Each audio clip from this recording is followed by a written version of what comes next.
السلام عليكم ورحمة الله وبركاته. بسم الله الرحمن الرحيم. الحمد لله رب العالمين.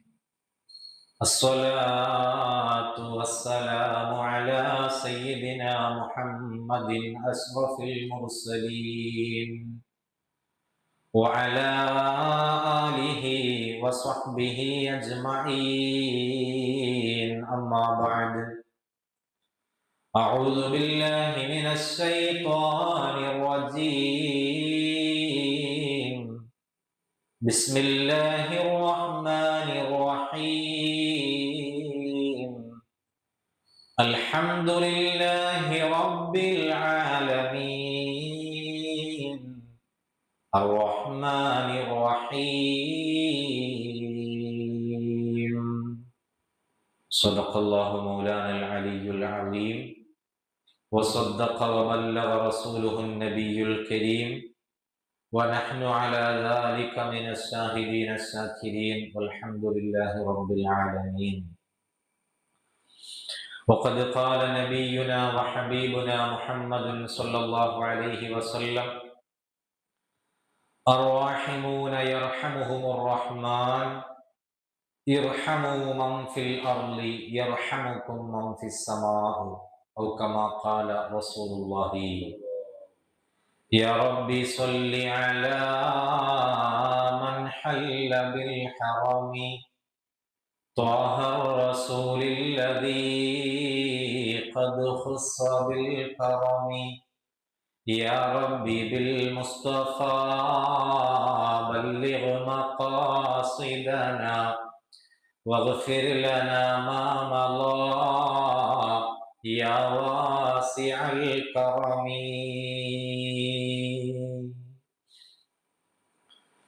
ഏറ്റവും ബഹുമാന ആദരവുകൾ നിറഞ്ഞ സഹോദരങ്ങളെ, സഹോദരിമാരെ, അല്ലാഹു സുബ്ഹാനഹു വ തആല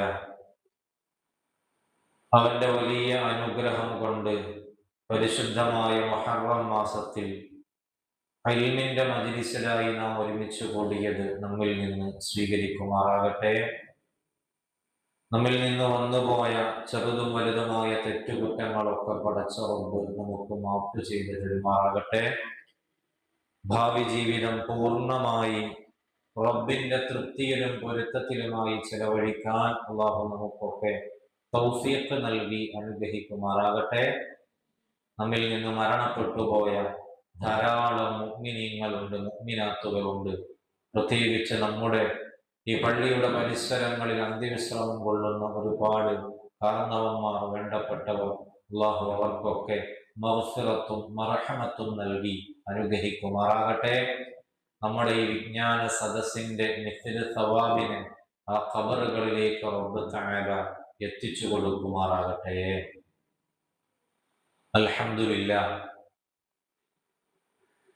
അല്ലാഹുവിന്റെ വലിയ അനുഗ്രഹം കൊണ്ട് സൂറത്തുൽ ഫാത്തിഹയുടെ പഠനത്തിലാണ് നാം നിലകൊള്ളുന്നത്. ഫാത്തിഹ സൂറത്തിന്റെ മഹത്വം നമ്മൾ പഠിച്ചു.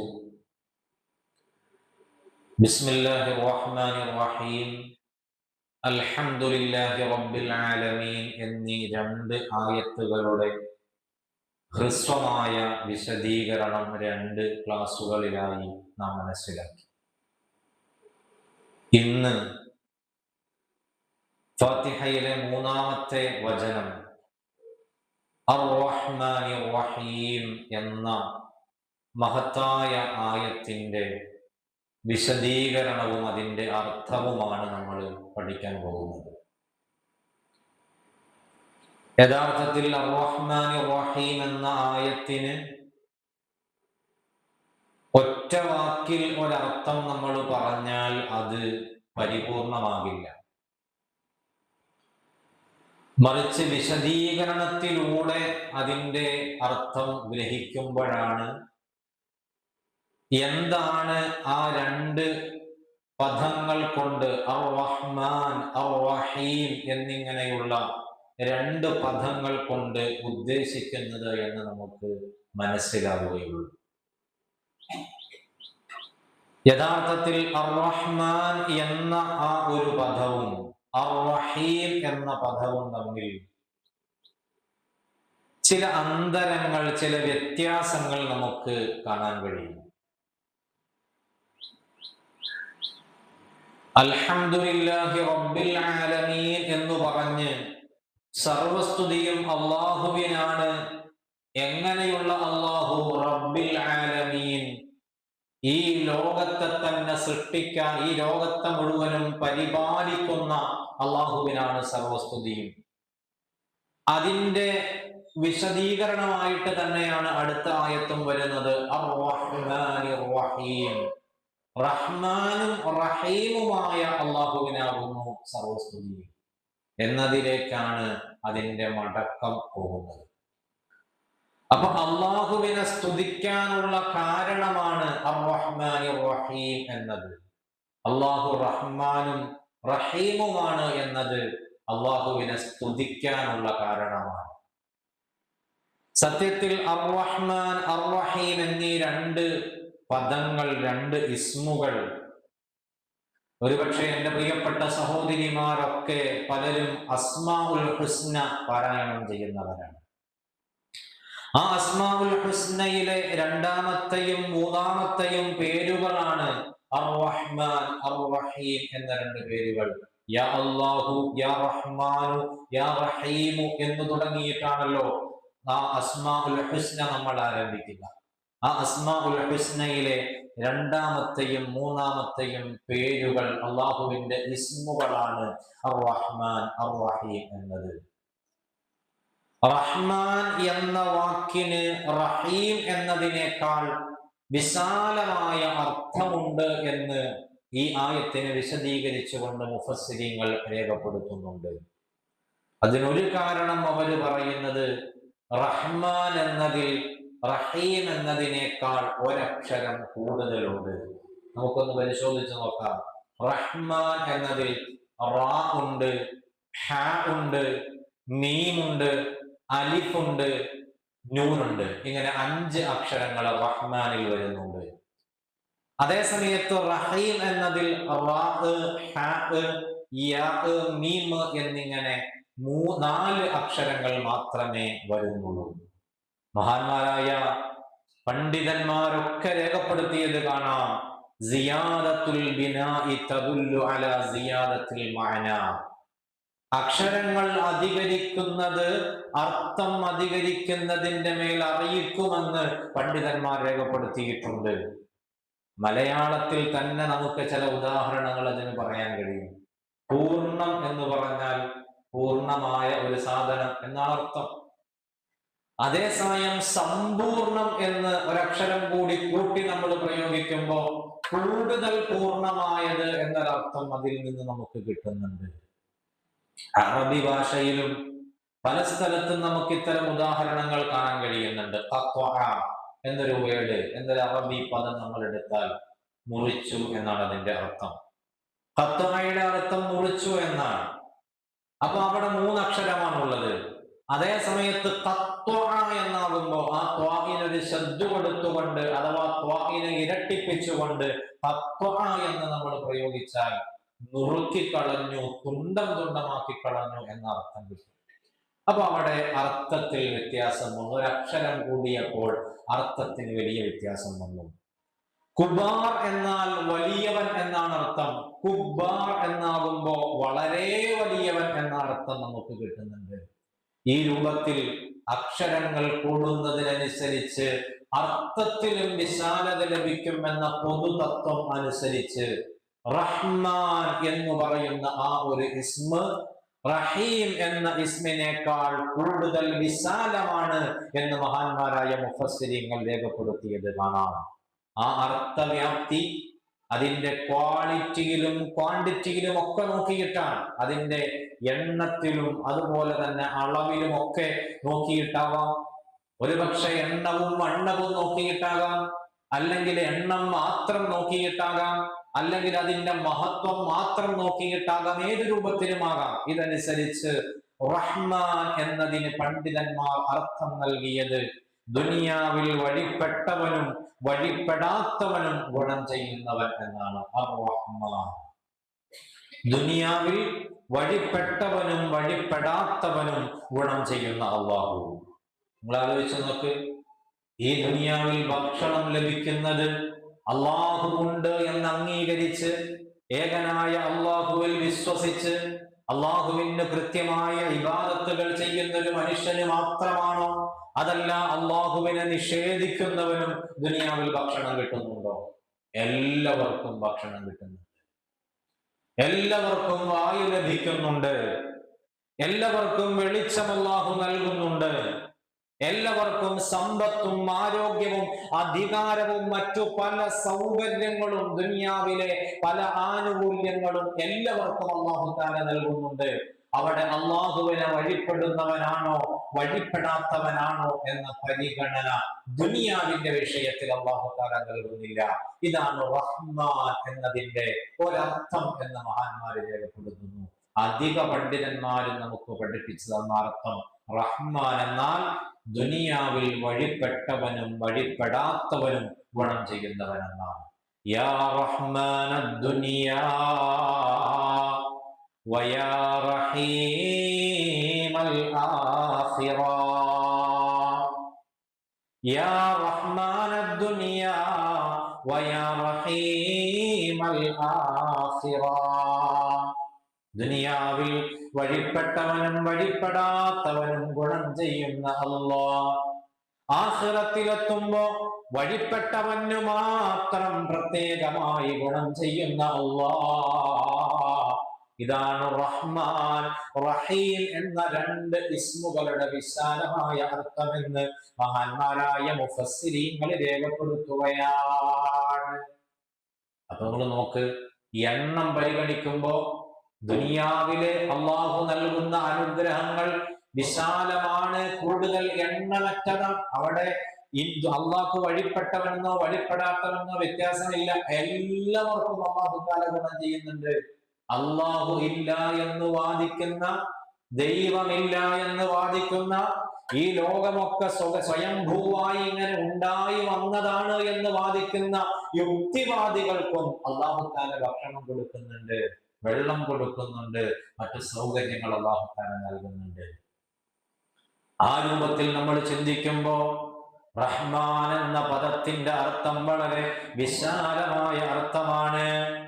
ഭൂമിയിൽ ആര് അധ്വാനിക്കുന്നോ അവന് അധ്വാനത്തിനനുസരിച്ച് അല്ലാഹു തആല നൽകുന്നുണ്ട്. ഭൂമിയിൽ സമ്പത്തുണ്ടാക്കാൻ വേണ്ടി അധ്വാനിക്കുന്നവന് ആ സമ്പത്തിനെ അല്ലാഹു തആല നൽകുന്നുണ്ട്.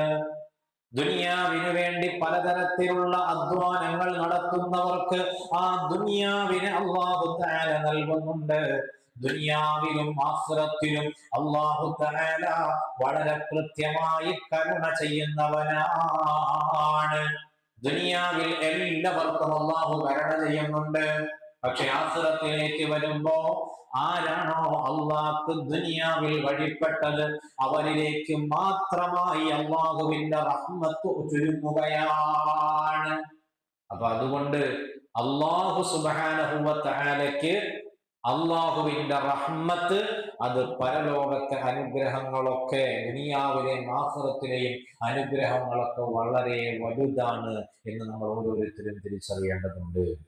മഹദിയായ ആയിഷ ബീവി റളിയല്ലാഹു അൻഹ പഠിപ്പിക്കുകയാണ്, ദഖല അലയ്യ അബൂബക്കർ റളിയല്ലാഹു അൻഹു, എന്റെ പ്രിയപ്പെട്ട പിതാവ് മഹാനായ സയ്യിദുന അബൂബക്കർ സിദ്ദീഖ് റളിയല്ലാഹു അൻഹു ഒരു ദിവസം എന്റെ അരികിലേക്ക് കടന്നു വരികയാണ്, എന്റെ വീട്ടിലേക്ക് കടന്നു വരികയാണ്.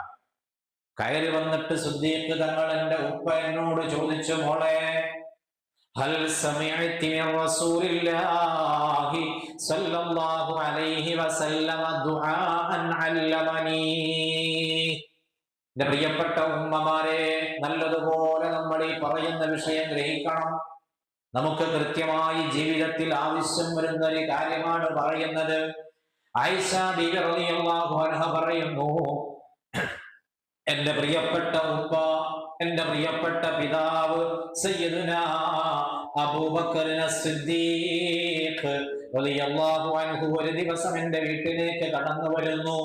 എന്നിട്ട് ഹൽ സമഅതി മിൻ റസൂലില്ലാഹി സ്വല്ലല്ലാഹു അലൈഹി വസല്ലം ദുആഅൻ അല്ലമനി. എന്നോട് എന്റെ ഉപ്പ ചോദിക്കാണ്, മോളെ, ഹബീബായ മുത്തുനബി സല്ലല്ലാഹു അലൈഹി വസല്ലമ തങ്ങള് എനിക്ക് പഠിപ്പിച്ചു തന്നൊരു ദുആയുണ്ട്, ഒരു പ്രാർത്ഥനയുണ്ട്. ആ പ്രാർത്ഥന നിന്നെ അള്ളാഹുവിന്റെ റസൂല് പഠിപ്പിച്ചു തന്നിട്ടുണ്ടോ? നിനക്ക് മുത്തുനബി തങ്ങൾ ഇത് കേൾപ്പിച്ചിട്ടുണ്ടോ? അള്ളാഹുവിന്റെ റസൂല് സല്ലല്ലാഹു അലൈഹി വസല്ലമ തങ്ങൾ സിദ്ദീഖ് റളിയല്ലാഹു അൻഹുവിന് പഠിപ്പിച്ചു കൊടുത്തൊരു പ്രാർത്ഥന. മോളെ, നീ ആ പ്രാർത്ഥന അള്ളാഹുവിന്റെ റസൂലിൽ നിന്ന് കേട്ടിട്ടുണ്ടോ? ഉടനെ ആയിഷ ബീവി റളിയല്ലാഹു അൻഹ ചോദിക്കാണ്, ഉപ്പാ, പല പ്രാർത്ഥനകളും പല ദുആകളും നബി തങ്ങൾ എനിക്ക് പഠിപ്പിച്ചു തന്നിട്ടുണ്ട്. അതിൽ ഏത് ദുആഇനെ കുറിച്ചാണ് താങ്കൾ എന്നോട് പറയുന്നത്? ഉടനെ സിദ്ദീഖ് തങ്ങൾ പറയുന്നു, കാന ഈസ ഇബ്നു മറിയമ യുഅല്ലിമു അസ്ഹാബഹു. ഈ ദുആ ഈസാ നബി അലൈഹിസ്സലാം തന്റെ അനുയായികൾക്ക് പഠിപ്പിച്ചു കൊടുത്ത ദുആയാണ്. ഈസാ നബി അലൈഹിസ്സലാം തന്റെ അനുയായികൾക്ക് പഠിപ്പിച്ചു കൊടുത്ത ദുആയാണിത്. ലൗ കാന അലാ അഹദികും ജബലു ദഹബിൻ ദൈനാ.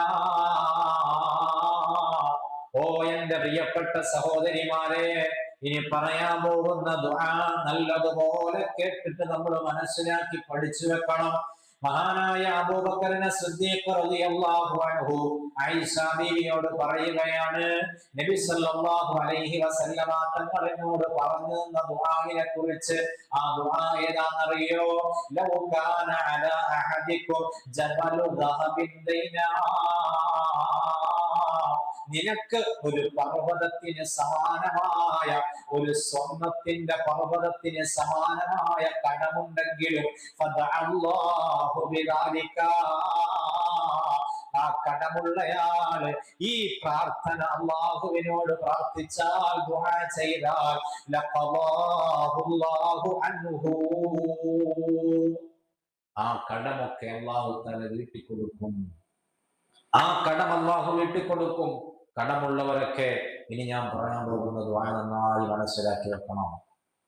ആയിഷ ബീവി റളിയല്ലാഹു അൻഹയുടെ വീട്ടിലേക്ക് കടന്നു വരുന്ന സിദ്ദീഖ് തങ്ങൾ തന്റെ മകളോട് പറഞ്ഞു കൊടുക്കുകയാണ്, മുത്തുനബി തങ്ങൾ പഠിപ്പിച്ചു തന്നൊരു ദുആ. ആ ദുആയുടെ പ്രത്യേകത, ലൗ കാന അലാ അഹദികും ജബലു ദഹബിൻ ദൈനാ ഫദഅല്ലാഹു ബിദാലിക ലഖല്ലാഹുല്ലാഹു അൻഹു. ഒരു വലിയ പർവ്വതത്തിന് സമാനമായ, സ്വർണത്തിന്റെ പർവ്വതത്തിന് സമാനമായ കടം നിനക്കുണ്ടെങ്കിലും ഈ ദുആ ചെയ്താൽ അല്ലാഹു നിനക്കത് വീട്ടിത്തരുന്നതാണ്. അങ്ങനെയുള്ള ഒരു ദുആ. സ്വർണത്തിന്റെ പർവ്വതം എന്ന് പറയുമ്പോൾ നമ്മൾ ആലോചിച്ച് നോക്കല്ലേ, ഒരു പവൻ സ്വർണ്ണം എന്ന് വാങ്ങണമെങ്കിൽ 1,20,000 രൂപയോളം നമ്മുടെ കയ്യിൽ വേണം. അതിനപ്പുറം വേണം. പണിക്കൂലിയൊക്കെ വരുമ്പോൾ അതിൽ കൂടുതൽ വേണം. അപ്പൊ ഒരു സ്വർണത്തിന്റെ മലയെ കുറിച്ചൊന്ന് ചിന്തിച്ചു നോക്ക്. കോടിക്കണക്കിന് രൂപ, അല്ലെ? അത്രയധികം കടമുള്ള ഒരാളാണെങ്കിൽ പോലും സിദ്ദീഖ് തങ്ങൾ ആയിഷ ബീവിയോട് പറയാണ്, മുത്തുനബി തങ്ങൾ എനിക്ക് പഠിപ്പിച്ചൊരു ദുആ. ആ ദുആ ചൊല്ലിയാൽ ആ കടം അത് അല്ലാഹു തആല വീട്ടി തരും എന്ന് പറഞ്ഞിട്ട് സിദ്ദീഖ് തങ്ങൾ ആ ദുആ പറഞ്ഞു കൊടുക്കുന്നു. നന്നായി ശ്രദ്ധിച്ചോളൂ. ഏതാണ് ആ ദുആ? اللهم فارج الهم كاشف الغم مجيب دعوة المضطرين رحمن الدنيا والآخرة ورحيمهما أنت ترحمني فارحمني برحمة تغنيني بها عن رحمة من سواك. ഈ ദുആയാണ് പറഞ്ഞു കൊടുക്കുന്നത്. അല്ലാഹുമ്മ ഫാരിജൽ ഹമ്മി. അല്ലാഹുവേ, എല്ലാ തരത്തിലുള്ള ടെൻഷനുകളെയും അകറ്റിക്കളയുന്ന അല്ലാഹ്. കാശിഫൽ ഗമ്മി, എന്നെ ബാധിച്ച വിഷമങ്ങളെയൊക്കെ നീക്കം ചെയ്യുന്ന അല്ലാഹ്. മുജീബ ദഅവത്തൽ മുൽത്തരീൻ, കുടുങ്ങിപ്പോയ ആളുകളുടെ ദുആഇക്ക് ഇജാബത്ത് നൽകുന്ന അല്ലാഹ്. റഹ്മാന ദുനിയ വൽ ആഖിറ വറഹീമഹുമാ. അല്ലാഹുവേ, ദുനിയാവിലും ആഖിറത്തിലും കരുണ കാണിക്കുന്നവനായ, രണ്ടു ലോകത്തും വേണ്ടതൊക്കെ ചെയ്തു തരുന്നവനായ അല്ലാഹ്, അന്ത തർഹമുനി, നീ എന്നെ അനുഗ്രഹിച്ചിട്ടുണ്ട്. എന്നാലും ഫർഹംനി ബിറഹ്മത്തിൻ, ഇനിയും നിന്റെ കാരുണ്യം കൊണ്ട്, നിന്റെ റഹ്മത്ത് കൊണ്ട് നീ എന്നെ അനുഗ്രഹിക്കണേ അല്ലാഹ്. അങ്ങനെ നിന്റെ അനുഗ്രഹം എനിക്ക് കിട്ടിയാൽ തുഗ്നീനി ബിഹാ അൻ റഹ്മത്തി മൻ സിവാക്, എന്റെ ആവശ്യം അവിടെ തീരും. വേറൊരാളുടെയും മുന്നിൽ കൈനീട്ടേണ്ട അവസ്ഥയിലേക്ക് ഞാൻ എത്തൂല. നിന്റെ അനുഗ്രഹം എനിക്ക് കിട്ടിയാൽ എനിക്കത് മാത്രം മതിയല്ലാഹ് എന്ന ആശയം ഉൾക്കൊള്ളുന്ന ഒരു പ്രാർത്ഥന. സുബ്ഹാനല്ലാഹ്. ഇതേ ആശയം വരുന്നൊരു ചെറിയ ദുആ നമ്മളൊക്കെ ദിവസേന ദുആ ചെയ്യാറുണ്ട്. കഴിഞ്ഞ ക്ലാസ്സുകളിലൊക്കെ ഹദ്ദാദ് റാത്തീബിന്റെ ചില സുപ്രധാനമായ ദിക്റുകൾ നമ്മൾ പരാമർശിച്ചിട്ടുണ്ട്. ഇതേ ആശയം വരുന്നൊരു ദുആ ഹദ്ദാദ് റാത്തീബിലുണ്ട്. യാ ഫാരിജൽ ഹമ്മി വയാ കാശിഫൽ ഗമ്മി യാ മൻ ലിഅബ്ദിഹി യഗ്ഫിറു വയർഹം. കണ്ടോ നിങ്ങള്? യാ ഫാരിജൽ ഹമ്മി വയാ കാശിഫൽ ഗമ്മി യാ മൻ ലിഅബ്ദിഹി യഗ്ഫിറു വയർഹം. ഹദ്ദാദ് റാത്തീബ് പതിവാക്കുന്നവർക്ക് ലഭിക്കുന്ന സൗഭാഗ്യങ്ങൾ എത്രയാണ്! അല്ലാഹു തആല ഇതൊക്കെ നേടാൻ നമുക്ക് തൗഫീഖ് നൽകട്ടെ.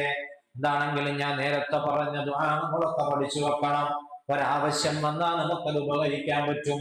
കണ്ടില്ലേ നിങ്ങൾ? സിദ്ദീഖ് തങ്ങൾ പറയാ, കാനത്ത് അലയ്യ ബഖിയത്തും മിനദ്ദൈൻ. തന്റെ മകളോട് സിദ്ദീഖ് തങ്ങൾ ഈ ദുആ എന്ന് പറഞ്ഞു കൊടുത്തിട്ട് പറയാണ്, മോളെ, എനിക്ക് കുറെ ബാധ്യതകൾ ഉണ്ടായിരുന്നു, കടങ്ങൾ ഉണ്ടായിരുന്നു. ആ കടങ്ങളൊക്കെ കുറെ വീടിയെങ്കിലും അല്പം കൂടി കടം എനിക്ക് അവശേഷിച്ചിരുന്നു. ഞാനാകട്ടെ കടമുണ്ടാകലിനെ വല്ലാതെ വെറുക്കുന്ന ആളാണ്. കടമുണ്ടാകലിനെ വെറുക്കുന്ന ആളാണ്. ചില ആളുകളുണ്ട്, കടം ഇങ്ങനെ വാങ്ങാൻ ഒരു മടി ഉണ്ടാവൂല, അല്ലേ? എത്ര ഉണ്ടെങ്കിലും വീണ്ടും വീണ്ടും വീണ്ടും കടം വാങ്ങി ഓരോന്ന് ചെയ്യും. അങ്ങനെ ചെയ്യുന്നവരെ കുറിച്ചല്ല സിദ്ദീഖ് തങ്ങളുടെ മനോഭാവം അങ്ങനെയല്ല. നിവൃത്തിയില്ലാതെ വരുമ്പോ കടം വാങ്ങാം. കടം കൊടുക്കൽ സുന്നത്താണ്. ഒരാൾ കടം ചോദിച്ചാൽ കടം കൊടുക്കൽ സുന്നത്താണ് എന്ന് മാത്രമല്ല, ആ കടം കൊടുത്തതിന്റെ പകുതി സ്വതത്ത കൊടുത്ത കൂലി കിട്ടുമെന്നും അല്ലാഹുവിന്റെ റസൂൽ നമുക്ക് പഠിപ്പിച്ചു തന്നിട്ടുണ്ട്. കടം കൊടുക്കൽ പുണ്യാണ് എന്ന് വെച്ചിട്ട് കടം ചോദിച്ചു വാങ്ങൽ വലിയ പുണ്യമുള്ള കാര്യമൊന്നുമല്ല. നിവൃത്തിയില്ല, കുടുങ്ങിയ വാങ്ങാന്നല്ലാതെ ഇങ്ങനെ കടത്തിന്റെ മേൽ കടം ഇങ്ങനെ കൂട്ടി പെരുപ്പിച്ച് കൊണ്ടുവരുന്നൊരു സ്വഭാവം ഒരു വിശ്വാസത്തിൽ ഉണ്ടാകരുത്. അതുകൊണ്ടാണ് സിദ്ദീഖ് തങ്ങൾ പറഞ്ഞത് എന്ത്? എനിക്ക് കടം ഉണ്ടാവുക എന്നുള്ളത് വലിയ വിഷമുണ്ടാക്കുന്ന കാര്യമാണ്, എനിക്ക് വെറുപ്പുള്ള കാര്യമാണ്. എനിക്കാണെങ്കിൽ അല്പം കടം കൂടി അവശേഷിക്കുന്നുണ്ടായിരുന്നു. ആ സമയത്താണ് അള്ളാഹുവിന്റെ റസൂലി പ്രാർത്ഥന, ഈ ദുആ എനിക്ക് പഠിപ്പിച്ചു തന്നത്. ഫകുന്തു അദ്ഉ ബിദാലിക, ഞാൻ ഈ ദുആ അല്ലാഹുവിനോട് ദുആ ചെയ്തു. ഫഅതാനി അല്ലാഹു ബിഫായിദത്തിൻ ഫഖദാഹു അല്ലാഹു അന്നി. ആ ദുആ കാരണമായി അല്ലാഹു തആല എനിക്ക് ഫലം തന്നു. അല്ലാഹു തആല എന്റെ കടങ്ങളൊക്കെ വീട്ടി തന്നു എന്ന് മഹാനായ സയ്യിദുനാ അബൂബക്കർ സിദ്ദീഖ് റളിയല്ലാഹു അൻഹു പറയാൻ. ഇമാം ഹാക്കിം അവിടുത്തെ മുസ്തദറക്കിൽ ഉദ്ധരിച്ചൊരു ഹദീസാണ് ഞാനിപ്പോ വായിച്ചത്. എന്റെ പ്രിയപ്പെട്ട സഹോദരിമാരെ, ഈ ഹദീസ് ഇവിടെ പറഞ്ഞത് കടം വീടാനുള്ള ദുആ എന്ന നിലക്കല്ല, മറിച്ച് യാ റഹ്മാന ദുനിയ വൽ ആഖിറ വറഹീമഹുമാ എന്ന പ്രയോഗത്തെ നിങ്ങളെ പരിചയപ്പെടുത്താനാണ്. റഹ്മാൻ, റഹീം, ഈ രണ്ട് പ്രയോഗങ്ങൾ അല്ലെ? ഈ രണ്ട് പ്രയോഗങ്ങൾ, അത് റഹ്മാൻ ഞാൻ നേരത്തെ പറഞ്ഞു, ദുനിയാവിലും ദുനിയാവിൽ വെച്ച് അള്ളാഹുവിന് വഴിപ്പെടാത്തവർക്കും വഴിപ്പെട്ടവർക്കും ഒക്കെ ഗുണം ചെയ്യുന്ന അള്ളാഹ്. റഹീം എന്ന് പറഞ്ഞാൽ ദുനിയാവിൽ അള്ളാഹ്ക്ക് വഴിപ്പെട്ടവർക്ക് മാത്രം പരലോകത്ത് ഗുണം ചെയ്യുന്ന അള്ളാഹ്. ഇതാണ് പൊതുവെ നമ്മൾ കേട്ടുവരാറുള്ള അർത്ഥം. അതിൽ നിന്ന് വ്യത്യസ്തമായ ചില പ്രയോഗങ്ങളും അല്ലെ വിശുദ്ധമായ ഹദീസുകളിൽ വന്നിട്ടുണ്ട് എന്ന് സൂചിപ്പിക്കാൻ വേണ്ടിയിട്ടാണ് ഞാൻ ഈ ദുആ നിങ്ങളെ പഠിപ്പിച്ചത്. എന്താണെങ്കിലും ഈ പ്രാർത്ഥന നമ്മളൊക്കെ എന്ത് ചെയ്യണം? എഴുതിയെടുത്ത് പഠിക്കണം. അല്ലാഹു തആല തൗഫീഖ് നൽകട്ടെ. ആവശ്യമാകുന്ന അവസരത്തിൽ ചൊല്ലണം. അല്ലാഹു തആല തൗഫീഖ് നൽകട്ടെ. എന്ന് വെച്ചിട്ട് നമ്മൾ കഴിഞ്ഞ ക്ലാസ്സിൽ പറഞ്ഞിരുന്നു, ദുആ ചെയ്താൽ മാത്രം പോരാ, പിന്നെന്ത് വേണം? നമ്മുടേതായ ശ്രമങ്ങൾ നമ്മൾ നടത്തുകയും ചെയ്യണം. അങ്ങനെയാണല്ലോ നമ്മൾ പഠിച്ചിട്ടുള്ളത്. ദുആ ചെയ്ത് ഇങ്ങനെ കുത്തിയിരിക്കാന്നല്ലോ, അല്ലെങ്കിൽ ദിക്ർ ചൊല്ലിയിരിക്കാന്നല്ലോ. കടം വീടാൻ നമ്മൾ എന്ത് ചെയ്യണം? അധ്വാനിക്കണം. അതുകൂടി നമ്മൾ ചെയ്യണം. മനസ്സിലായില്ല? അതോടൊപ്പം ദുആ കൂടി നമ്മുടെ ഭാഗത്ത് നിന്ന് രണ്ടും കൂടി ചേരുമ്പോഴാണ് അതിന് ഫലം ഉണ്ടാവുക. അല്ലെ? പക്ഷിയുടെ ഒരു ഉദാഹരണം നമ്മൾ കഴിഞ്ഞ ക്ലാസ്സിൽ പറഞ്ഞു. പക്ഷിയുടെ ഉദാഹരണം അല്ലെ? പക്ഷി രാവിലെ ആകുമ്പോ തന്നെ തന്റെ കൂട്ടിൽ നിന്ന് പറന്ന് എങ്ങോട്ടെന്നില്ലാതെ ലക്ഷ്യമില്ലാതെ പൊട്ടിയ വയറുമായി പറന്നു പോകും. ആ വയറിൽ ഒന്നുമില്ല, കാലിയായ വയറുമായിട്ടാണ് രാവിലെ പോകുന്നത്. ആ പക്ഷി വൈകുന്നേരം തിരിച്ചു വരുന്നത് വയറ് വീർത്ത് നിറഞ്ഞു വീർത്ത് വിശപ്പടങ്ങിയാണ് തിരിച്ചു തന്റെ കൂട്ടിലേക്ക് ആ പക്ഷി മടങ്ങി വരുന്നത്. അല്ലെ? ഈ ഉദാഹരണം നമ്മൾ പറഞ്ഞു. അപ്പോ പക്ഷിക്ക് കൂട്ടിലിരുന്നിട്ട് എനിക്ക് റബ്ബല്ലേ ഭക്ഷണം തരണ്ടേ, റബ്ബോട് കൊണ്ടുപോയി തരട്ടെ എന്ന് പറഞ്ഞ് കൂട്ടിയിരുന്നാ പറ്റുമോ? പറ്റൂല. പോയി അധ്വാനിക്കുക, തേടുക, അന്വേഷിക്കുക എന്ന ചുമതല കൂടി നമുക്കുണ്ട് എന്ന് നമ്മൾ തിരിച്ചറിയണം. അല്ലാഹു തആല അതൊക്കെ വേണ്ടതുപോലെ നിർവഹിക്കാൻ നമുക്ക് തൗഫീഖ് നൽകി അനുഗ്രഹിക്കുമാറാകട്ടെ. എന്താണെങ്കിലും മനുഷ്യന്മാരെ നമ്മൾ എടുത്തു നോക്കിയാൽ 3 തരത്തിലുള്ള ആളുകൾ നമുക്ക് കാണാൻ പറ്റും. റഹ്മാൻ റഹീം എന്ന പ്രയോഗത്തെ കുറിച്ച് പറയുമ്പോൾ 3 തരത്തിലുള്ള ആളുകളെ നമ്മൾക്ക് കാണാൻ പറ്റും. ഒരു വിഭാഗം ആളുകൾ എങ്ങനെയെന്നറിയോ? അവര് ദുനിയാവിന്റെ പിന്നാലെ ഇങ്ങനെ പായുന്നവരാണ്. ആഖിറത്തെ കുറിച്ച് അവർക്ക് യാതൊരു ചിന്തയുണ്ടാവില്ല. ആഖിറത്തെ കുറിച്ചൊരു ചിന്തയില്ല. ദുനിയാവിന്റെ പിന്നാലെ മാത്രം ഇങ്ങനെ പായുന്നവർ. മൻ കാന യുരീദുൽ ആജിലത അജ്ജൽനാ ലഹു ഫീഹാ മാ നശാഉ ലിമൻ യുരീദ്. വിശുദ്ധമായ ഖുർആനിൽ അല്ലാഹു തആല പറഞ്ഞു, ഒരാള് ഇപ്പോൾ തന്നെ കിട്ടുന്ന, വളരെ പെട്ടെന്ന് തന്നെ കിട്ടുന്ന ദുനിയാവിന്റെ റഹ്മത്തിനെ ഒരാൾ ആഗ്രഹിച്ചാൽ അള്ളാഹു ഉദ്ദേശിക്കുന്ന ആൾക്ക് അള്ളാഹു തആല എന്ത് ചെയ്യും? അത് വേഗം തന്നെ കൊടുക്കും. ഒരാൾക്ക് അള്ളാഹു ദുനിയാവ് കൊടുക്കണം എന്ന് ഉദ്ദേശിച്ചാൽ വാരിക്കോരി അള്ളാഹു തആല കിട്ടും. അള്ളാഹിന്റെ ഉദ്ദേശം വേണം, എന്നാലേ കിട്ടുള്ളൂ, അല്ലെങ്കിൽ കിട്ടൂല. അല്ലെ? ചിലപ്പോ ഒരേ സ്ഥലത്ത് തൊട്ടടുത്തടുത്തുള്ള ഒരൊറ്റ വരമ്പിന്റെ വ്യത്യാസം മാത്രമുള്ള 2 കണ്ടം അല്ലെ 2 വയൽ, അവിടെ 2 ആളുകൾ എന്ത് ചെയ്യുന്നു? വിത്തിറക്കുന്നു. നെല്ലിന് വേണ്ടി നെല്ല് വിത്തിറക്കുന്നു. അവർ കൃഷി ചെയ്യുന്നു, ഒരേപോലെ നനയ്ക്കുന്നു, ഒരേപോലെ വളം ചെയ്യുന്നു, ഒരേപോലെ എല്ലാ കാര്യങ്ങളും ചെയ്യുന്നു. പക്ഷേ വിളവ് വരുമ്പോൾ ചിലപ്പോൾ ഒരാൾക്ക് കൂടുതലായിരിക്കും, മറ്റേയാൾക്ക് കുറവായിരിക്കും. അപ്പൊ നമ്മൾ കാണാറുണ്ട്, അല്ലാഹ് ഉദ്ദേശിക്കുന്നവർക്ക് ഉദ്ദേശിക്കുന്നത് പോലെയേ റബ്ബ് കൊടുക്കും. അവിടെ വിശ്വാസികളെന്നോ വിശ്വാസികളല്ലാത്തവരെന്നോ എന്നുള്ള വ്യത്യാസമില്ല. വിശ്വാസികളല്ലാത്തവർക്കും വിശ്വാസികളായവർക്കും ഒക്കെ അല്ലാഹു തആല ദുനിയാവിൽ എന്ത് ചെയ്യും? വാരിക്കോരി കൊടുക്കും. ചിലർക്ക് കൊടുക്കും, അല്ലാഹു ഉദ്ദേശിച്ചവർക്ക് കൊടുക്കും. ദുനിയാവിന്റെ പിന്നാലെ മാത്രം പായുന്നവരാണെങ്കിലോ ثم جعلنا له جهنم يصلاها مذموما مدحورا. വെറും ദുനിയാവ് എന്ന ചിന്ത മാത്രമായാൽ, ദുനിയാവ് മാത്രം മോഹിക്കുന്നവന് കിട്ടുന്നത് ഏറ്റവും നീചവും നികൃഷ്ടവുമായ അവസ്ഥയിൽ നരകമാണ് അവന് ലഭിക്കുക എന്ന് വിശുദ്ധ ഖുർആനിൽ അല്ലാഹു പറയുകയാണ്. അപ്പൊ നമ്മൾ ആരും ദുനിയാവ് മാത്രമായി അതിന്റെ പിന്നാലെ മാത്രമായി കൂടരുത്. ഇനി വേറൊരു വിഭാഗമുണ്ട്. അവരെങ്ങനെയാ? അവർക്ക് ദുനിയാവിനെ കുറിച്ച് ഒരു ചിന്ത ഉണ്ടാവില്ല. ആഖിറം എന്ന ചിന്ത മാത്രമേ ഉണ്ടാവുള്ളൂ. ഒരാള് പരലോകത്തെ ഉദ്ദേശിച്ചു, അതിനുവേണ്ടി അവൻ നന്നായി അധ്വാനിക്കുകയും ചെയ്തു.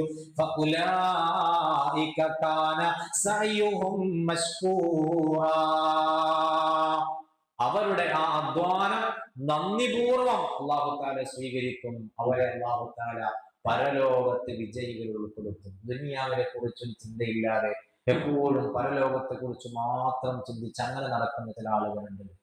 അല്ലെ? അള്ളാഹുവിന്റെ മഹാന്മാരായ ചില അടിമകൾ അങ്ങനെയുണ്ട്. അത്തരം ആളുകൾക്ക് അല്ലാഹു തആല പരലോകം നല്ല സൗകര്യത്തിൽ അല്ലാഹു തആല അവർക്ക് കൊടുക്കും. അതേസമയം നാം ഒക്കെ സാധാരണക്കാരായ നമ്മെ സംബന്ധിച്ചിടത്തോളം നമുക്ക് ദുനിയാവും വേണം ആഖിറവും വേണമെന്ന് ആഗ്രഹിക്കുന്നവരാ. അതിന് അല്ലാഹു തആല തടസ്സം പറഞ്ഞിട്ടില്ല. നിങ്ങൾ ആരും ദുനിയാവിൽ ഒന്നും സമ്പാദിക്കരുത് എന്ന് പടച്ചോൻ പറഞ്ഞില്ല. ദുനിയാവിൽ നിങ്ങൾ ഒന്നും സമ്പാദിക്കരുതെന്ന് അല്ലാഹു പറഞ്ഞില്ല. ദുനിയാവും വേണം ആഖിറവും വേണം, രണ്ടും വേണം. റബ്ബന ആതിനാ ഫിദ് ദുനിയാ ഹസന വഫിൽ ആഖിറതി ഹസനതൻ വഖിനാ അദാബന്നാർ. എപ്പോഴും നമ്മൾ ചെയ്യാറുള്ള ദുആയ അല്ലാഹുവേ ദുനിയാവിലും റബ്ബന ആതിനാ ഫിദ് ദുനിയാ ഹസന, പടച്ചവനെ ദുനിയാവിൽ എനിക്ക് നീ ഗുണങ്ങൾ നൽകണം. വഫിൽ ആഖിറതി ഹസന, പരലോകത്തും എനിക്ക് നീ ഗുണം നൽകണം. രണ്ടും ചോദിക്കുകയാണ്. ദുനിയാവിൽ നമ്മൾ സമ്പാദിക്കുകയാണ്, ദുനിയാവിൽ നമ്മൾ സമ്പത്തുണ്ടാക്കുകയാണ്, നമ്മൾ കച്ചവടം ചെയ്യുകയാണ്, ബിസിനസ്സുകളിൽ ഏർപ്പെടുകയാണ്, മറ്റു പല വരുമാന മാർഗങ്ങളെയും തേടുകയാണ്. ഒരു വിരോധമില്ല. ദുനിയാവുണ്ടോ എന്ന് വിചാരിച്ചിട്ട് ആശ്രമം പോകുന്നില്ല. അല്ലെങ്കിൽ കണ്ടില്ലേ മഹാനായ സയ്യിദുന ഉസ്മാൻ ഇബ്നു അഫ്ഫാൻ റളിയല്ലാഹു അൻഹു. ഉസ്മാൻ ഇബ്നു അഫ്ഫാൻ റളിയല്ലാഹു അൻഹു ബഹുമാനപ്പെട്ടവർക്ക് ദുനിയാവിൽ എന്തെങ്കിലും കുറവുണ്ടായിരുന്നോ? ഉസ്മാൻ ഇബ്നു അഫ്ഫാൻ തങ്ങളുടെ സമ്പത്ത് ഇന്നത്തെ കാലത്തുള്ള സമ്പന്നരുടെ സമ്പത്ത് പോലെയൊന്നും അല്ല. അതിന്റെയൊക്കെ എത്രയോ ഇരട്ടി സമ്പത്തുണ്ടായിരുന്ന വലിയ സമ്പന്നനാണ് സയ്യിദുന ഉസ്മാൻ ഇബ്നു അഫ്ഫാൻ റളിയല്ലാഹു അൻഹു. മഹാനായ അബ്ദുറഹ്മാൻ ഇബ്നു ഔഫ് റളിയല്ലാഹു അൻഹു, അവരൊക്കെ എത്രയോ സമ്പത്ത് അല്ലാഹു തആല അനുഗ്രഹമായി നൽകിയ മഹത്തുക്കളാണ്. അവരാരും സമ്പത്തിന്റെ പേരിൽ അഹങ്കരിച്ചിട്ടില്ല. സമ്പത്ത് അല്ലാഹു തആല ധാരാളമായി അവർക്കൊക്കെ കൊടുത്തു.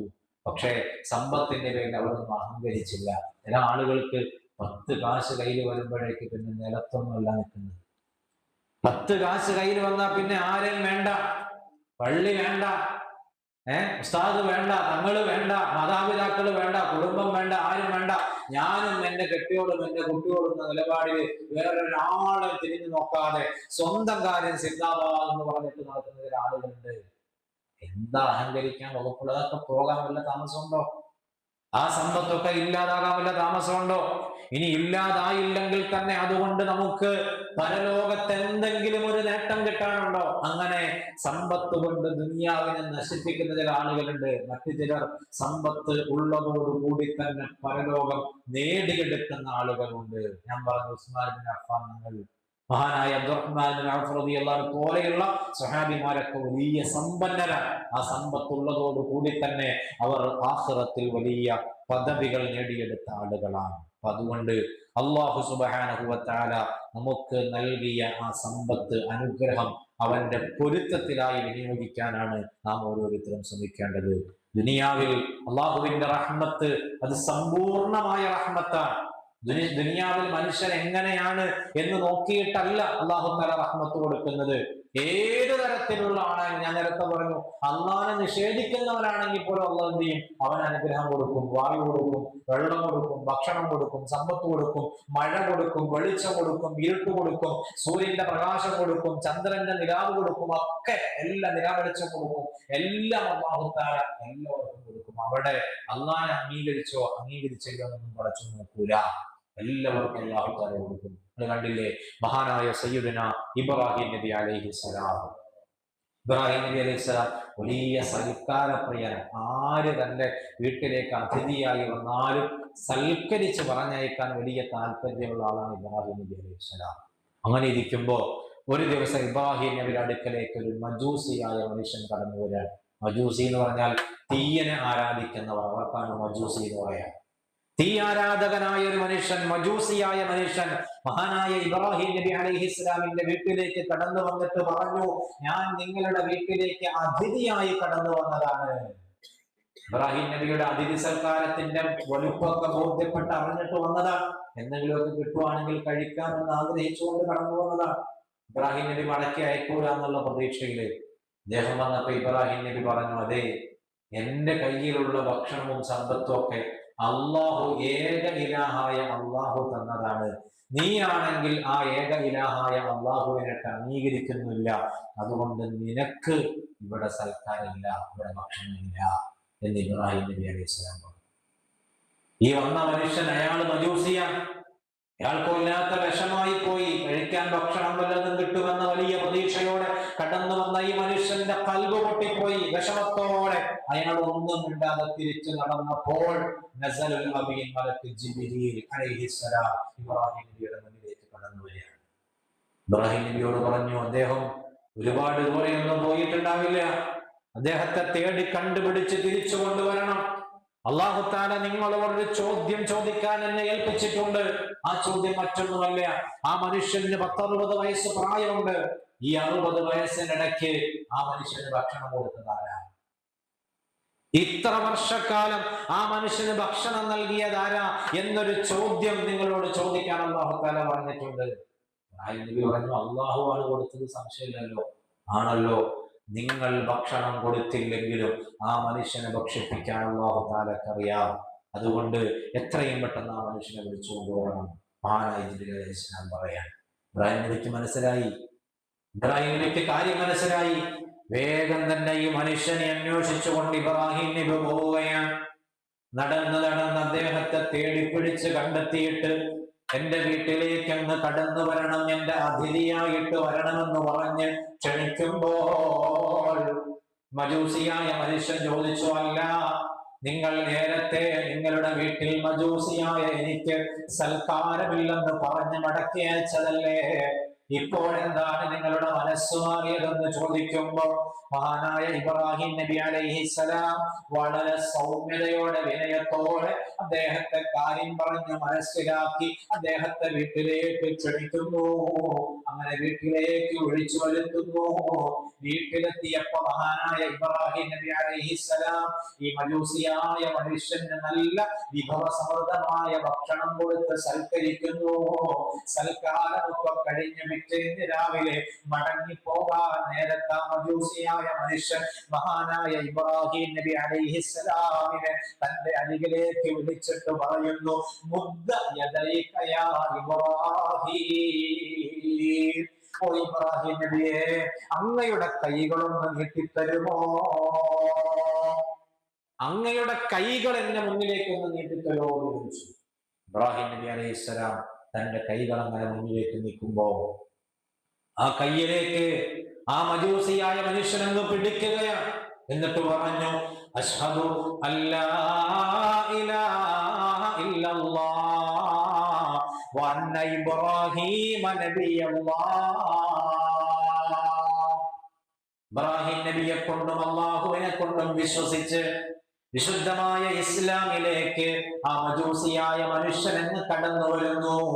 ഇബ്രാഹിം നബി അത്ഭുതത്തോട് ചോദിച്ചു, ഇന്നലെ വരെ നീ ഒരു മജൂസിയായിരുന്നല്ലോ, എന്തേ പെട്ടെന്ന് നിന്റെ മനസ്സ് മാറിയത്? ഉടനെ കരഞ്ഞുകൊണ്ട് ആ മനുഷ്യൻ പറയുകയാണ്, ആ റബ്ബിനെ അല്ലാതെ ഏത് റബ്ബിനെ ഞാൻ ആരാധിക്കാനാണ്? നിഅമർ റബ്ബു റബ്ബുൻ, ഏറ്റവും നല്ല റബ്ബ് അത് ഈ റബ്ബ് തന്നെയാണ്. ഞാൻ അല്ലാഹുവിനെ സംബന്ധിച്ച് അവന്റെ ശത്രുവാണ്. ഇതുവരെ അവന്റെ ശത്രുസ്ഥാനത്താണ്. അള്ളാഹുവിനെ ഞാൻ ആരാധിച്ചിട്ടില്ലെന്ന് മാത്രമല്ല, ഞാൻ ഒരുപാട് കുറ്റം പറഞ്ഞിട്ടുണ്ട്, ഒരുപാട് ആക്ഷേപങ്ങൾ ഉന്നയിച്ചിട്ടുണ്ട്. എന്റെ വിശ്വാസത്തിന്റെ വാദഗതികളെ സ്ഥിരപ്പെടുത്താൻ പലതും ആ റബ്ബിനെ കുറിച്ച് പറഞ്ഞിട്ടുണ്ട്. അങ്ങനെ ശത്രുസ്ഥാനത്ത് നിൽക്കുന്ന എനിക്ക് ഭക്ഷണമാകുന്ന എന്റെ അവകാശം നിഷേധിക്കപ്പെട്ടപ്പോൾ അവന്റെ മിത്രമാകുന്ന ഖലീലാകുന്ന അങ്ങയെ തിരുത്തിയിട്ട് എനിക്ക് അവൻ ഭക്ഷണം വാങ്ങി തന്നില്ലേ? ആ റബ്ബിനെ അല്ലാതെ പിന്നെ ഏത് റബ്ബിനെ ഞാൻ ആരാധിക്കാനാണ്? അതുകൊണ്ട് അശ്ഹദു അല്ലാ ഇലാഹ ഇല്ലല്ലാഹ് വ അന്ന ഇബ്രാഹീമ നബിയല്ലാഹ് എന്നുള്ള പ്രഖ്യാപനം നടത്തുകയാണ് ഈ മജൂസിയായ മനുഷ്യൻ. എത്ര സുന്ദരാണ്, എത്ര മനോഹരമാണ്! ഇതാണ് റഹ്മാൻ എന്ന ആ വലിയ പദത്തിന്റെ വിശാലമായ അർത്ഥം. റഹ്മാൻ, ദുനിയാവിൽ വഴിപ്പെട്ടവർക്കും വഴിപ്പെടാത്തവർക്കും ഗുണം ചെയ്യുന്ന അല്ലാഹ്. എത്ര മനോഹരമായ അർത്ഥാണത്! അള്ളാഹുവിന്റെ റഹ്മത്ത് സമ്പൂർണമാണ്. അള്ളാഹു ഒരാൾക്ക് നൽകാൻ ഉദ്ദേശിച്ചാൽ ഫണ്ടില്ലാത്തത് കൊണ്ട് അത് നടക്കാതെ പോകൂല, അല്ലെ? നമ്മുടെ ഗവൺമെന്റ് ഇപ്പൊ പുതിയ ബജറ്റ് പ്രഖ്യാപിക്കണം, അല്ലെ? പല പദ്ധതികളും ആവിഷ്കരിച്ചിട്ടുണ്ട്. അത്യാവശ്യം സാധാരണക്കാർക്കൊക്കെ ഗുണമുള്ള ബജറ്റാണെന്ന് പൊതുവെ വിലയിരുത്തപ്പെടുന്നുണ്ട്, അല്ലെ? പക്ഷെ പല പദ്ധതികൾക്കും തടസ്സമായി നിൽക്കുന്നത് എന്താണ്? ഫണ്ടാണ് തടസ്സം. ചെയ്യണമെന്ന് ആഗ്രഹമുണ്ട് അല്ലെ? അപ്പൊ നമ്മുടെ മുന്നിൽ ഒരു പാവപ്പെട്ട മനുഷ്യനെ കണ്ടാല്, ഒരു വീടില്ലാത്ത ആളെ കണ്ടാല്, അല്ലെങ്കിൽ രോഗം കൊണ്ട് പ്രയാസപ്പെടുന്നവരെ കണ്ടാല് അവനൊരു വീട് വെച്ചു കൊടുക്കണം, അല്ലെങ്കിൽ അവന്റെ രോഗത്തിന് ചികിത്സ ചെയ്യണം, ഇതൊക്കെ ചെയ്തു കൊടുക്കണം എന്ന് മനസ്സുകൊണ്ട് ആഗ്രഹം ഉണ്ടാവും. പക്ഷെ തടസ്സം എന്താണ്? ചെയ്തു കൊടുക്കാൻ നമ്മൾക്ക് എന്തില്ല? ഫണ്ടില്ല. ചെയ്യാൻ നമുക്ക് ആഗ്രഹം ഉണ്ടാവും. പക്ഷെ അള്ളാഹിനെ സംബന്ധിച്ച് അങ്ങനെ ഒരു പ്രശ്നമില്ല. അള്ളാഹ്ക്ക് അങ്ങനെ ഒരു പ്രശ്നമില്ല. അള്ളാഹു തആല ഒരാൾക്ക് ഒരു നന്മ, ഒരു റഹ്മത്ത് അള്ളാഹു തആല നൽകാൻ ഉദ്ദേശിച്ചാൽ അതിനെ തടസ്സപ്പെടുത്താൻ പിന്നെ പറ്റൂല. അവിടെ ഫണ്ട് ഇല്ലാത്തതുകൊണ്ട് നടക്കില്ലാത്ത പ്രശ്നമില്ല. അള്ളാഹുടെ കയ്യിൽ ഫണ്ടിന് വല്ല കുറവുണ്ടോ? മാ ഇൻദകും യൻഫദു വമാ ഇൻദല്ലാഹി ബാഖ്. നിങ്ങളുടെ കയ്യിലുള്ളതൊക്കെ നശിച്ചു പോകും, നിങ്ങളുടെ കയ്യിലുള്ളതൊക്കെ തീർന്നു പോകും. പക്ഷേ അള്ളാഹുവിന്റെ ഖജനാവ് എത്ര എടുത്താലും തീരാത്ത, ഒരിക്കലും പറ്റാത്ത അക്ഷയ ഖനിയാണ്. അതിൽ നിന്ന് എത്ര എടുത്താലും തീരൂല. അപ്പൊ അതുകൊണ്ട് അള്ളാഹു തആല ഒരാളെ സഹായിക്കണം എന്ന് ഉദ്ദേശിച്ചാൽ, ഒരാൾക്ക് കരുണ ചെയ്യണമെന്ന് ഉദ്ദേശിച്ചാൽ അവിടെ പിന്നെ മറ്റൊരു തടസ്സമില്ല. അത് അള്ളാഹു തആല അങ്ങനെ ചെയ്യും. നമ്മെ സംബന്ധിച്ച് നാം ഒരാളെ സഹായിക്കുന്നത് ചിലപ്പോൾ നമ്മുടെ മനസ്സിന് തോന്നുന്ന ഒരു അലിവ് കൊണ്ടാണ്, ഒരു സഹതാപം കൊണ്ടാണ്, ഒരു സിമ്പതി കൊണ്ടാണ് അല്ലെ? ഒരാൾക്കൊരു പ്രയാസം, ഇങ്ങനെ രോഗത്തിൽപ്പെട്ട് ഇങ്ങനെ കഷ്ടപ്പെടുന്ന നമ്മൾ പഠിച്ചവനെ ഇതിലൊന്ന് ചെയ്യണം അല്ലെ? ചെയ്തില്ലേ പിന്നെ നമ്മുടെ സ്വന്തം മനസ്സിന് ഒരു അസ്വസ്ഥതയാണ് അല്ലെ? അപ്പൊ നമ്മൾ എന്തെങ്കിലും സഹായിക്കും. അങ്ങനെ സഹായിച്ചു കഴിയുമ്പോൾ എന്ത് ചെയ്യും? അയാൾക്ക് ഗുണം കിട്ടും, നമ്മുടെ മനസ്സിനൊരു സമാധാനം കിട്ടും. ഇങ്ങനെയല്ലേ പൊതുവെ നമ്മുടെ മനസ്സിനെ അങ്ങോട്ട് പിടിച്ചു കൊലുക്കുമ്പോഴേ നമ്മൾ എന്ത് ചെയ്യുക? നമ്മുടെ കയ്യിൽ നിന്ന് കാശ് അങ്ങോട്ട് പുറത്തേക്ക് വരിക. അല്ലെങ്കിൽ അങ്ങനെ ഒന്നും പെട്ടെന്ന് പുറത്തേക്ക് വരില്ല അല്ലെ? നമ്മുടെ ഉള്ളിൽ അങ്ങ് തട്ടുമ്പോഴേ നമ്മൾ എന്ത് ചെയ്യുള്ളൂ? എടുത്തു കൊടുക്കുള്ളൂ അല്ലെ? മനുഷ്യന്റെ പ്രകൃതാണ്. അള്ളാഹു കൊടുക്കുന്നത് അങ്ങനെ അള്ളാഹ് സഹായിക്കാൻ വേണ്ടി കൊടുക്കാൻ, അല്ലാതെ അള്ളാഹ്ക്ക് വിഷമുണ്ടായിട്ട് കൊടുക്കാണോ? സിമ്പതി തോന്നിയിട്ട് കൊടുക്കാണോ? സഹായിക്കണം എന്ന ഉദ്ദേശത്തോടെ തന്നെ അള്ളാഹു തആല കൊടുക്കുകയാണ്. അതുകൊണ്ട് തന്നെ ആ അള്ളാഹുവിന്റെ റഹ്മത്ത്, റഹ്മാൻ എന്ന ആ വലിയ വിശേഷണം അത് വലിയ വിശാലമാണ്. അള്ളാഹു തആല അവന്റെ റഹ്മത്ത് ആസ്വദിക്കാൻ സാധുക്കളായ നമുക്ക് തൗഫീഖ് നൽകി അനുഗ്രഹിക്കട്ടെ. വിശ്വാസികളെ സംബന്ധിച്ചിടത്തോളം നമ്മൾ വലിയ സൗഭാഗ്യവാന്മാരാണ് അല്ലെ? നമുക്ക് ദുനിയാവും ആഖിറവും നേടാനുള്ള അവസരമുണ്ട്. നേരത്തെ പറഞ്ഞു, ദുനിയാവിൽ സമ്പാദിച്ചു എന്നുള്ളതൊന്നും ഒരാള് ആഖിറത്തിൽ വിജയിക്കുന്നതിന് തടസ്സമൊന്നുമല്ല. ഉസ്മാൻ ബിൻ അഫ്ഫാൻ തങ്ങളുടെയും അതുപോലെ തന്നെ അബ്ദുറഹ്മാൻ ബിൻ ഔഫ് തങ്ങളെയൊക്കെ ഞാൻ പറഞ്ഞില്ലേ, സമ്പത്തുള്ളവരാണ്. ആ സമ്പത്ത് ഉള്ളതോട് കൂടി അവരെന്ത് ചെയ്തിട്ടുണ്ട്? അള്ളാഹുവിന്റെ അടുക്കൽ വലിയ ഉന്നതമായ സ്ഥാനം നേടിയവരാണ്. ആലോചിച്ച് നോക്കിയേ, അള്ളാഹു തആല ഇതിനെ തീരുമാനിക്കാൻ പറ്റും. ഇതിന്റെ ബിസ്മില്ലാഹി അർ-റഹ്മാൻ റഹീം എന്ന ആയത്തിന്റെ മറ്റൊരു തലം നമ്മളൊന്ന് ചിന്തിച്ചു നോക്കി. അള്ളാഹു തആല തീരുമാനിക്കാനെന്ത്? ദുനിയാവിൽ അള്ളാഹനെ വിശ്വസിക്കുന്നവർക്ക് എപ്പോഴും കഷ്ടപ്പാട്, ദുരിതം, വിഷമം, വേദന. ശ്രദ്ധിക്കണം കേട്ടോ. അള്ളാഹനെ വിശ്വസിച്ച് ജീവിക്കുന്ന, അള്ളാഹിന്റെ പൊരുത്തത്തിലായി ജീവിതം നയിക്കുന്നവരാരൊക്കെ ഉണ്ടോ അവർക്ക് എപ്പോഴും ദുനിയാവിൽ പ്രയാസം, വിഷമമാണെന്ന് സങ്കല്പിക്കുക. എന്നാൽ അള്ളാഹ് ഇല്ലാന്ന് പറയുന്നവർക്കോ, തെമ്മാടിത്തരം കാണിച്ച് നടക്കുന്നവർക്കോ, കള്ളുകുടിച്ച് നടക്കുന്നവർക്കോ, വ്യഭിചരിച്ച് നടക്കുന്നവർക്കോ, തോന്നിവാസം ചെയ്ത് നടക്കുന്നവർക്കോ ഇഷ്ടം പോലെ ദുനിയാവിൽ വാരിക്കോരി കൊടുക്കുകയും ചെയ്യണം. ഇങ്ങനെയായിരുന്നു അള്ളാഹു തആല ദുനിയാവിൽ ആക്കിയത് എങ്കിൽ അവസ്ഥകൾ ചിന്തിച്ചു നോക്കി. എന്താ സംഭവിക്കും? വിശ്വാസികളായിട്ട് നമ്മൾ ഇവിടെ ഇരിക്കുന്നുണ്ടാവോ? നമ്മൾ വിശ്വാസികളായിട്ട് ഇരിക്കുന്നുണ്ടാവോ? നമ്മളൊക്കെ മാറിപ്പോയിട്ടുണ്ടാവൂലേ? വിശുദ്ധമായ ഖുർആനിൽ അല്ലാഹു തആല ഇത് പറയുന്നുണ്ട്.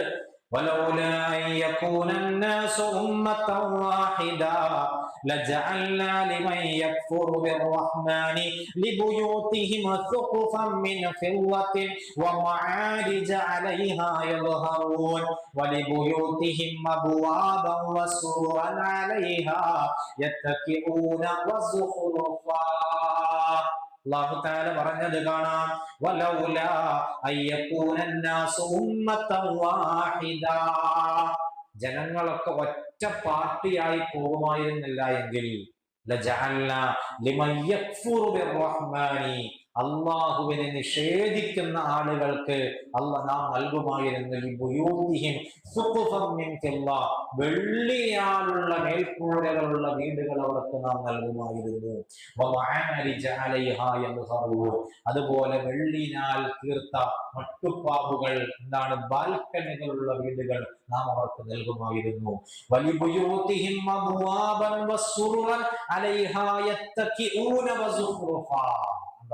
അവരുടെ വീടിന്റെ വാതിലുകൾ, അവരുടെ കട്ടിലുകൾ, അവർ ചാരിക്കിടക്കുന്ന ചാരുമഞ്ചങ്ങൾ, ചാരുകസേരകൾ, ഇതൊക്കെ സ്വർണത്താലും വെള്ളിയാലും ഒക്കെ നാം ഒന്ന് നൽകുമായിരുന്നു എന്ന് പറയാം.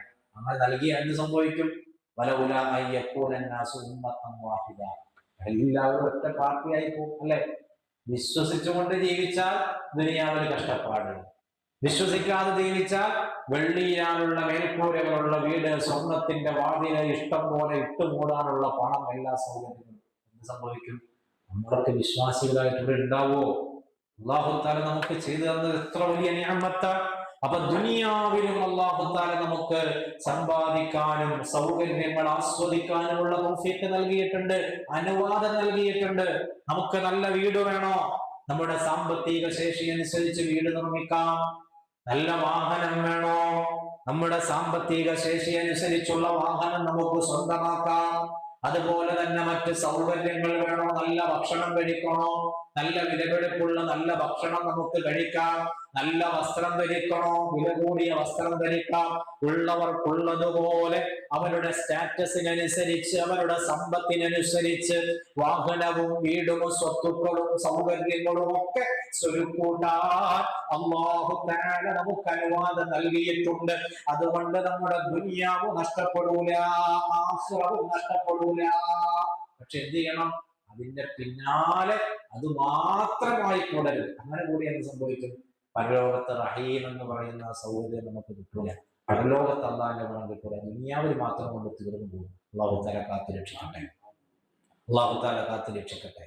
അപ്പൊ അതുകൊണ്ട് നമ്മൾ ചെയ്യേണ്ടത് ദുനിയാവിൽ നാം അധ്വാനിക്കണം, ദുനിയാവിൽ നാം അധ്വാനിക്കണം. അതുപോലെ തന്നെ പരലോകത്തിന് വേണ്ടി നമ്മൾ അധ്വാനിക്കണം അല്ലെ?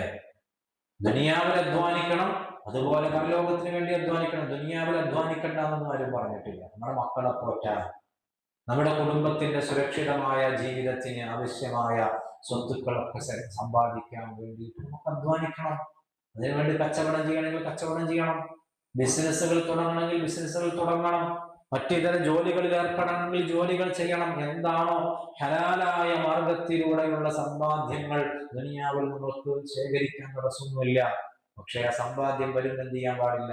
10 പൈസ വരുമ്പോൾ പടച്ചോനെ മറക്കുന്ന ധിക്കാരികളായി നമ്മൾ മാറാൻ പാടില്ല. അല്ലാഹു തആല കാത്തു രക്ഷിക്കുമാറാകട്ടെ. അല്ലാഹു തആല കാത്തു രക്ഷിക്കട്ടെ. ഹബീബായ മുഹമ്മദ് റസൂലുള്ളാഹി സ്വല്ലല്ലാഹു അലൈഹി വസല്ലമ തങ്ങൾ പറഞ്ഞൊരു ഹദീസ് കൂടി പറഞ്ഞ് അവസാനിപ്പിക്കാം. അല്ലാഹുവിന്റെ റസൂല് റഹ്മാൻ റഹീം ചർച്ച ചെയ്യുമ്പോൾ ഈ ഹദീസ് പറയാതെ പോകാൻ പറ്റൂല. അല്ലാഹുവിന്റെ റസൂല് പറഞ്ഞു, അബൂ ഹുറൈറ തങ്ങൾ ഉദ്ധരിക്കുന്ന ഹദീസാ, ഇന്നല്ലാഹ ഖലഖർ റഹ്മത യൗമ ഖലഖഹാ മിഅത റഹ്മ. റഹ്മത്തിനെ അല്ലാഹു തആല സൃഷ്ടിച്ചപ്പോൾ 100% അല്ലാഹു തആല സൃഷ്ടിച്ചത്. ആ 100%-ൽ ഫഅംസക ഇൻദഹു 99 റഹ്മ. അല്ലാഹു തആല അല്ലാഹുവിന്റെ അടുക്കൽ 99% റഹ്മത്തിനെയും പിടിച്ചു വെച്ചു. 99% അല്ലാഹു തആല പിടിച്ചു വെച്ചു. എന്നിട്ട് വഅർസല ഫീ ഖൽഖിഹി കുല്ലിഹി റഹ്മതൻ വാഹിദ. എന്നിട്ട് അല്ലാഹു അവന്റെ സൃഷ്ടികളിലേക്ക് മുഴുവനുമായി കൊടുത്തത് അവന്റെ 1% റഹ്മത്ത് മാത്രമാണ്. സൃഷ്ടികളിലേക്ക് മുഴുവൻ എന്ന് പറയുമ്പോൾ നമ്മൾ വിളിക്കുന്ന പടികളുടെ ആൾക്കാർക്ക് മാത്രമല്ലല്ലോ. ആണോ? എറണാകുളം ജില്ലയിലുള്ളവർക്ക്, പല്ലാരിമംഗലം പഞ്ചായത്തിലുള്ളവർക്ക് മാത്രമാണോ? എറണാകുളം ജില്ലയിലുള്ളവർക്ക് മാത്രമാണോ? ഈ കേരളത്തിലുള്ളവർക്ക് മാത്രമാണോ? ഇന്ത്യയിലുള്ളവർക്ക് മാത്രമാണോ? അല്ല. ഈ ലോകത്തും ഇതിന്റെ അപ്പുറത്തും അല്ലെ, കടലിലും കരയിലും ആകാശത്തുമായി ഏതൊക്കെ ജീവജാലങ്ങളുണ്ടോ ഇതിനൊക്കെ അല്ലാഹു തആല നൽകിയ റഹ്മത്ത്, അല്ലാഹു ആകെ സൃഷ്ടിച്ച റഹ്മത്തിന്റെ 1% മാത്രമാണ്, 1% മാത്രമാണ്. ബാക്കി 99 അള്ളാഹിന്റെ അടുക്കൽ ഇരിക്കുക. ആ 99 കൊണ്ട് അള്ളാഹ് എന്താ ചെയ്യാ?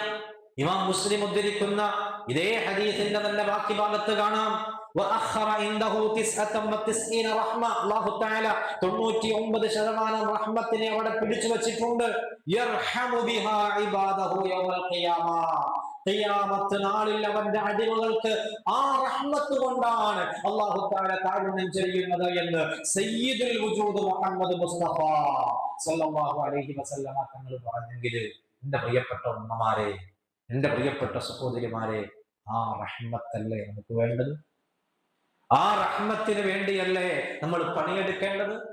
മാലാ ഫീഹാ മാലാ ഐനുൻ റഅത്, മാലാ ഐനുൻ റഅത്. ഇന്നേ വരെ ഒരു കണ്ണും കാണാത്ത തരത്തിലുള്ള അനുഗ്രഹങ്ങളല്ലേ നാളെ നമ്മെ കാത്തിരിക്കുന്നത്?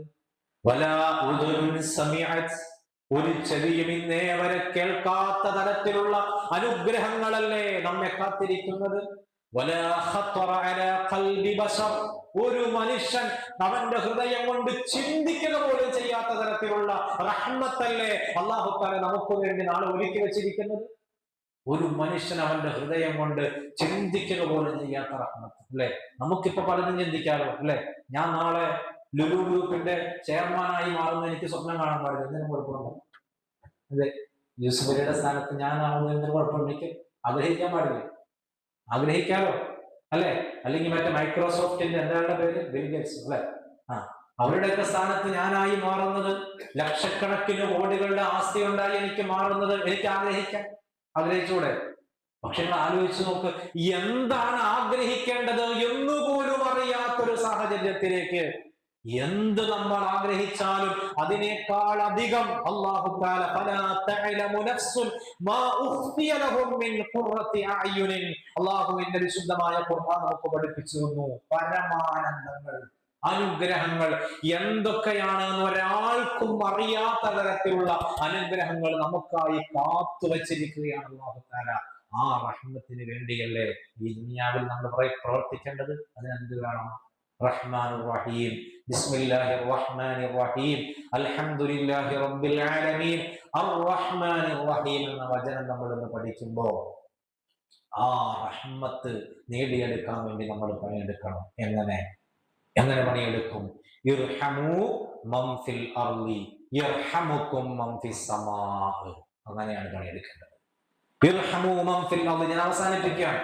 ഇർഹമു മൻ ഫിൽ അർളി യർഹമുകും മൻ ഫിസ് സമാ, ഭൂമിയിലുള്ളവരോട് നിങ്ങൾ കരുണ കാണിക്കണം, അപ്പോൾ ആകാശത്തിന്റെ അധിപനായ റബ്ബ് തആല നിങ്ങളോടും കരുണ കാണിക്കുമെന്ന് സയ്യിദുനാ റസൂലുള്ളാഹി സ്വല്ലല്ലാഹു അലൈഹി വസല്ലമ തങ്ങൾ പറയാം. അപ്പൊ അതുകൊണ്ട് ആകാശത്തിന്റെ അധിപനായ അല്ലാഹുവിന്റെ കാരുണ്യം ഉമ്മമാരെ നമുക്ക് വേണ്ടേ? സഹോദരിമാരെ നമുക്ക് വേണ്ടേ? എന്റെ പ്രിയപ്പെട്ട സഹോദരങ്ങളെ, നമുക്കത് നേടിയെടുക്കണ്ടേ?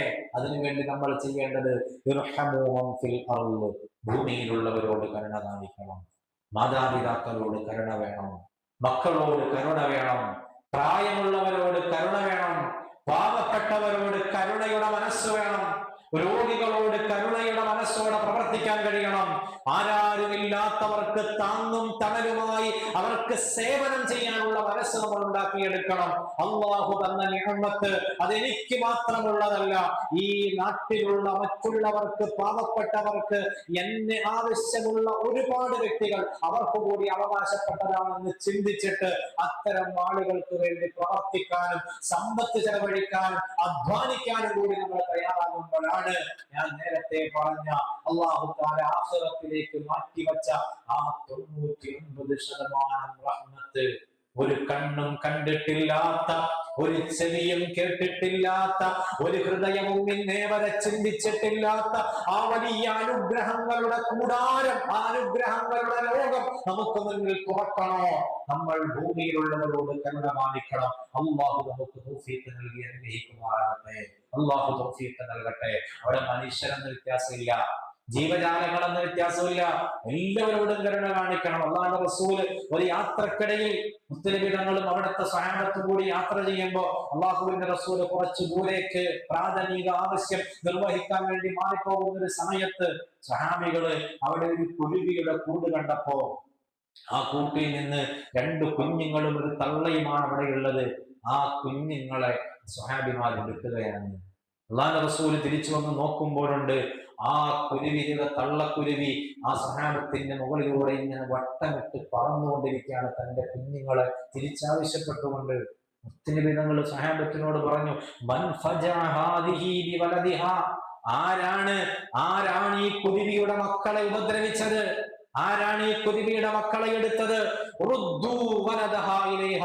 ആ കുഞ്ഞുങ്ങളെ അതിന്റെ കൂട്ടിലേക്ക് തന്നെ നിങ്ങൾ മടക്കി വെക്കൂ എന്ന് സയ്യിദുനാ റസൂലുള്ളാഹി സ്വല്ലല്ലാഹു അലൈഹി വസല്ലം ഒരു കുരുവിയോട് പോലും കരുണ കാണിക്കാൻ പഠിപ്പിച്ച മുത്തുനബി തങ്ങൾ. ഇങ്ങനെ മനുഷ്യരോട് മാത്രമല്ല, എല്ലാവരും, എല്ലാ ജീവജാലങ്ങളും, അല്ലെ, വമാ മിൻ ദാബത്തിൻ ഫിൽ അർളി വലാ ത്വാഇരിൻ യതീറു ബിജനാഹിഹി ഇല്ലാ ഉമമുൻ അംസാലുക്കും. നമ്മൾ കാണുന്ന ജീവജാലങ്ങളും പറക്കുന്ന പക്ഷികളും ഒക്കെ അവരൊക്കെ ഓരോ നിങ്ങളെപ്പോലെ തന്നെയുള്ള ഓരോ സമൂഹങ്ങളാണ്, സമുദായങ്ങളാണ്, ഓരോ കൂട്ടങ്ങളാണ് അവർ, അല്ലെ. അപ്പൊ അവരോട് നിങ്ങൾ കരുണ കാണിക്കണമെന്ന് പഠിപ്പിക്കുകയാണ് വിശുദ്ധ ഖുർആൻ. അല്ലാഹു അതൊക്കെ നിർവഹിക്കാൻ, കരുണയുടെ മനസ്സുണ്ടാക്കിയെടുക്കാൻ നമുക്ക് തൗഫീഖ് നൽകട്ടെ. അപ്പൊ അർ-റഹ്മാൻ എന്നുകൂടി ചുരുക്കി പറയാം, ദുനിയാവിൽ വഴിപ്പെട്ടവർക്കും വഴിപ്പെടാത്തവർക്കും ഗുണം ചെയ്യുന്ന അല്ലാഹു. അർ-റഹീം എന്ന് പറഞ്ഞാൽ ദുനിയാവിൽ വഴിപ്പെട്ടവർക്ക് പരലോകത്ത് പ്രത്യേകമായ ഗുണം ചെയ്യുന്ന അല്ലാഹു. ഇതാണ് അതിന്റെ ധാരാളം പണ്ഡിതന്മാർ അതിന് നൽകിയിട്ടുള്ള അർത്ഥം. രൂപത്തിലാണ് മറ്റു ചില അർത്ഥങ്ങൾ നമ്മളിപ്പോ പറഞ്ഞു പോയിട്ടുണ്ട്. അല്ലാഹു തആല അതൊക്കെ നല്ലതുപോലെ ഗ്രഹിക്കാൻ നമുക്ക് തൗഫീഖ് നൽകട്ടെ. ഇൻഷാ അല്ലാഹ് വരുന്ന വ്യാഴവും വെള്ളിയും മുഹറം 9, 10 നോമ്പുണ്ട്. താസുആഇന്റെയും ആശൂറയിന്റെയും നോമ്പ് എല്ലാ ആളുകളും നോമ്പ് പിടിക്കാൻ കഴിയുന്ന മുഴുവൻ ആളുകൾക്കും അത് നിർവഹിക്കാവുന്നതാണ്. സഹോദരിമാർക്ക് റമളാനിലെ നോമ്പുകൾ ഖളാ ഉള്ളവരുണ്ടെങ്കിൽ ആ ഖളാ ആയി പോയ നോമ്പിനെ ഖളാ വീട്ടാൻ കൂടി അതിനോടൊപ്പം കരുതിയാൽ റമളാനിലെ നോമ്പ് ഖളാ വീടുകയും ചെയ്യും. മുഹറം 9-ന്റെയും 10-ന്റെയും നോമ്പിന്റെ കൂടി കിട്ടുകയും ചെയ്യും. മുഹറം 9 വ്യാഴാഴ്ചയാണ്. വ്യാഴാഴ്ച നോമ്പനുഷ്ഠിക്കൽ സുന്നത്താന്ന് നമുക്കറിയാലോ.